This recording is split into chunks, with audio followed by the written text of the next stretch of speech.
چلیے نواں اعتراض سنتے ہیں۔ سوال نمبر 9، سورہ آراف کی 56ویں آیت کے مطابق خدا نے آسمانوں اور زمین کو 6 دن میں بنایا۔ اس کا مطلب یہ ہے کہ خدا کو 144 گھنٹے لگے، اور جو ایک کن سے چیزوں کو عدم سے وجود میں لا سکتا ہے اس کو 144 گھنٹے کیوں لگ گئے؟ دوسرا، ہفتے کو 7 دنوں میں تقسیم بابل کے بادشاہ سارگون ون نے 4324 سال پہلے کیا، تو اسلامی اللہ زمین و آسمان کی تخلیق سارگون ون کے کیلنڈر کے مطابق کیوں کر رہا ہے؟ کیا اس آیت سے یہ ثابت نہیں ہوتا کہ قرآن مجید مین میڈ ہے؟ شکر ہے آپ نے منٹ اور سیکنڈ میں کنورژن نہیں کی، 144 گھنٹے پر ہی رک گئے۔ جناب، یوم کا مطلب فقط دن نہیں ہوتا بلکہ وقت اور زمانہ بھی ہوتا ہے، طویل دور بھی ہوتا ہے۔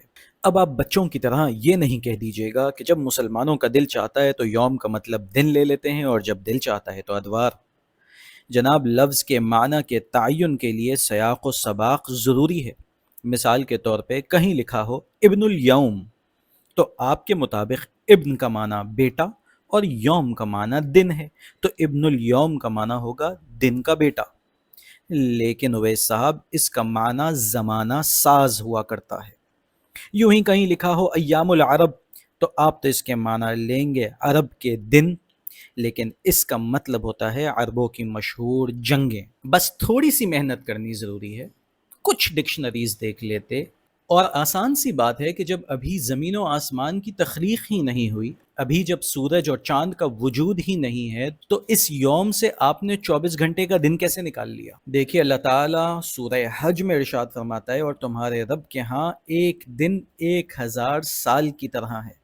اسی طریقے سے سورہ معارج میں ارشاد فرماتا ہے، فرشتے اور جبرائیل اس کی جانب عروج کرتے ہیں، اور وہ عذاب اس دن ہوگا جس کی مقدار 50,000 سال کے برابر ہے۔ اب مزید یہ دیکھیے کہ امام فخر الدین رازی علیہ رحمہ فی 6 ایام کی تفسیر میں فرماتے ہیں کہ یہ تخلیق کے مراحل ہیں، ادوار ہیں۔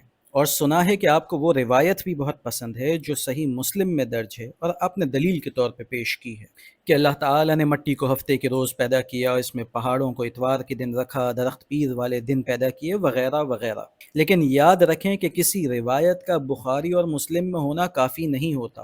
ہم نے پچھلے سوال کے جواب میں بھی اس بات کو بیان کیا تھا کہ روایت کا سند کے اعتبار سے بھی درست ہونا ضروری ہے اور متن کے اعتبار سے بھی درست ہونا ضروری ہے۔ اس روایت پر یحییٰ بن معین جیسے محدث نے، امام بخاری نے، جناب ابن تیمیہ نے، امام ابن قیم نے تنقید کی ہے اور اس کے متن کو قبول نہیں کیا ہے۔ اگر آپ صرف تفسیر ابن کثیر ہی پڑھ لیتے تو اس میں یہ بات واضح طور پہ لکھی ہوئی ہے کہ امام بخاری نے اسے معلل کہا ہے، اور آپ کو یاد ہوگا کہ ہم نے حدیث کے صحیح ہونے کے لیے 5 شرائط بتائی تھیں، ان میں سے ایک یہ تھی کہ حدیث معلل نہ ہو۔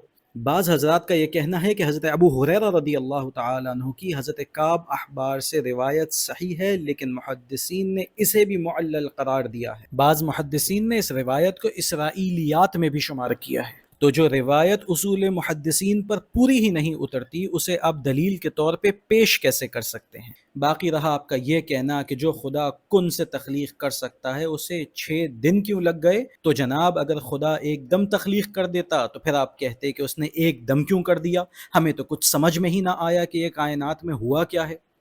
دوسری بات یہ ہے کہ یہ ٹائم، یہ وقت ہمارے اعتبار سے ہوا کرتا ہے، خدا کے لیے ماضی، حال اور مستقبل یہ سب برابر ہیں۔